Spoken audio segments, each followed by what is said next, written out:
Assalamu alaikum viewers. I hope you all fine. I'm Alfan Khan and today we will discuss about chapter number 2, solving a biological problem. So let's start. Bismillahirrahmanirrahim. यहाँ से start करते हैं जी। पहले science is a systemized knowledge derived from observations and experiments। ये हमने first chapter में भी जो है वो साइंस की डेफिनेशन पढ़ी थी, तो यहाँ से भी अगेन जो है वो आप कर सकते हैं कि साइंस एक बाकायदा और मुनज़्ज़म इल्म है जिसे हम मुशाहिदात या तजर्बात से अखज़ कर सकते हैं। These experiments are carried out to determine the principles about how nature operates. अब ये तजर्बात क्यों किए जाते हैं? इसलिए ताकि हम नेचर के जो प्रिंसिपल्स हैं उनको अंडरस्टैंड कर सकें, उनके बारे में कुछ नॉलेज हासिल कर सकें। Scientist like chemist, biologist, physicist use same scientific method to make and test new theories. ठीक है, अब जो केमिस्ट हैं, बायोलॉजिस्ट हैं, वो ये जो नए नज़रियात हैं, मतलब थ्योरीज़ बनाने और जांचने के लिए एक ही सेम साइंटिफिक मेथड जो है वो यूज़ कर रहे होते हैं। अच्छा, इस चैप्टर में हम बेसिकली करेंगे क्या? हम जो है वो स्टडी करेंगे बायोलॉजिकल मेथड्स के स्टेप्स को, और उन्हीं स्टेप्स को अगेन अंडरस्टैंड करने के लिए डिटेल्स में हम स्टडी करेंगे मलेरिया को एज एन एग्जांपल। तो सबसे पहले स्टार्ट करते हैं जी, बायोलॉजिकल मेथड क्या होता है। सबसे पहले हमें ये पता होना चाहिए, the scientific method in which biological problems are solved is termed as biological method. कि वो साइंटिफिक मेथड जिसमें हम बायोलॉजिकल प्रॉब्लम्स को हल कर लें उसको हम बायोलॉजिकल मेथड कहते हैं। स्टार्ट से इसको थोड़ा सा रीड कर लेते हैं कि इसमें क्या है। Questions about the living things have provided problems that man has investigated to aid his own survival and to satisfy his desire to know. ये जैसे उसने वैसे ही मतलब कि इंफॉर्मेशन के लिए बताया हुआ है। मेन इसमें डेफिनेशन आपने यही करनी है, लेकिन ऊपर वाली लाइन का बेसिक मतलब ये है कि जो जानदारों के बारे में सवालात ने ऐसे प्रॉब्लम्स मुहैया किए हैं जिन पर तहकीक करके इंसान ने अपनी बका में भी मदद पाई, और अपनी जो जानने की ख्वाहिश को भी जो है उसने पूरा कर लिया है।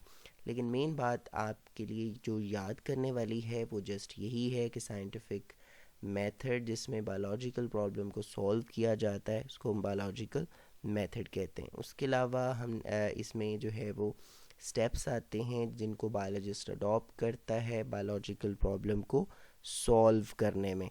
अच्छा, ये नेक्स्ट जो है बायोलॉजिकल मेथड ने क्या क्या अचीवमेंट्स जो हैं की हैं, ये वो है।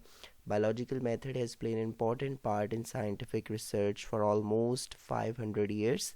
कि जो बायोलॉजिकल मेथड है इसने बहुत ही इम्पॉर्टेंट रोल जो है वो प्ले किया है साइंटिफिक रिसर्च में फॉर ऑलमोस्ट 500 ईयर्स, मतलब 500 सालों से।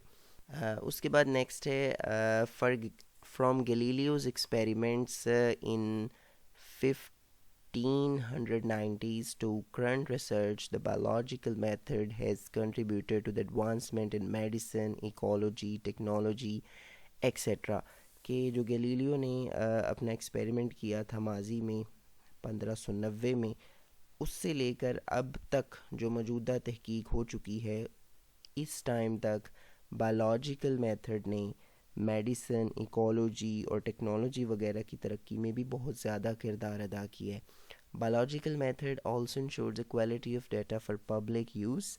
बायोलॉजिकल मेथड जो है जो हासिल करदा मालूमात है उसके मयार की यकीन दहानी करवाता है ताकि इन्हें आम लोग भी जो है वो इस्तेमाल कर सकें।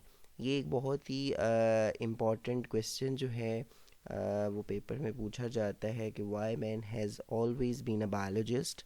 इसका आंसर जो है ये साइड बॉक्स है। Man has always been a biologist. इंसान हमेशा से ही एक बायोलॉजिस्ट रहा है।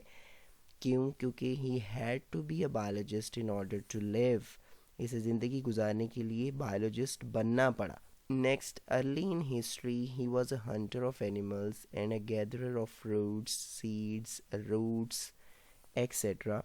मतलब तारीख़ के आगाज़ में वो जानवरों का शिकारी था, और फिर नेक्स्ट वो फलों, बीजों और जड़ों वगैरह को तलाश करता था।